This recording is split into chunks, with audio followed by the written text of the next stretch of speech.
తన హయాంలో తీసుకొచ్చిన మెడికల్ కాలేజీల ప్రైవేటీకరణను అడ్డుకునేందుకు మాజీ ముఖ్యమంత్రి వైఎస్ జగన్ చేసిన హెచ్చరిక చాలా బాగా పనిచేసిందని చెప్పవచ్చు. ఇప్పుడు ప్రభుత్వం వద్ద డబ్బు లేదన్న కారణంతో 10 మెడికల్ కళాశాలలను పబ్లిక్ ప్రైవేట్ పార్ట్నర్షిప్ విధానంలో అభివృద్ధి చేస్తామని చంద్రబాబు సర్కార్ ప్రకటించింది.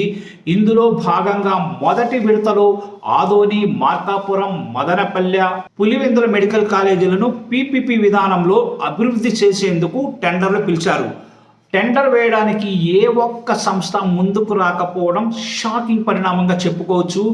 పీపీపీ విధానంలో తమకు కావాల్సిన వాళ్లకు వైద్య కళాశాలల్ని కట్టబెట్టడానికి చంద్రబాబు ప్రయత్నిస్తున్నారని మాజీ ముఖ్యమంత్రి వైఎస్ జగన్మోహన్ రెడ్డి పదే పదే విమర్శిస్తున్నారు.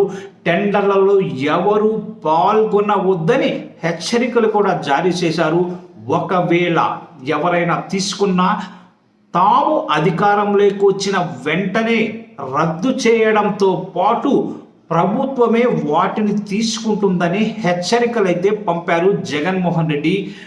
పీపీపీ అనేది పెద్ద స్కామ్, అధికారంలోకి వచ్చిన 2 నెలల్లోపు జైలుకు పంపుతామని కూడా ఆయన తీవ్ర హెచ్చరికలు జారీ చేశారు.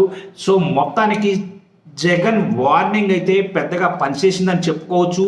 టెండర్ వేయడానికి ఏ ఒక్క కంపెనీ కూడా ముందుకు రాకపోవడం ఇది మనకు కళ్ళకు కట్టినట్టు కనిపిస్తోంది. వైఎస్ జగన్ మళ్ళీ సీఎం అవుతారని నమ్మడం వల్లే ఏ ఒక్క మెడికల్ కాలేజీలు తీసుకోవడానికి ఏ ఒక్క సంస్థ కూడా ముందుకు రాని పరిస్థితి ఇప్పుడు కనిపిస్తోంది. టెండర్ల దాఖలకు ఎవరు ముందుకు రాని నేపథ్యంలో ప్రభుత్వం అడుగులు ఎలా ఉంటాయో ఇప్పుడు మనం చూడాలి. ప్రస్తుతం పరిణామాలు మాత్రం ప్రభుత్వానికి పెద్ద షాక్ అయితే కల్పిస్తుండగా జగన్కి మాత్రం ఇది బాగా పనిచేసినట్టుగా అయితే మనకు కనిపిస్తోంది.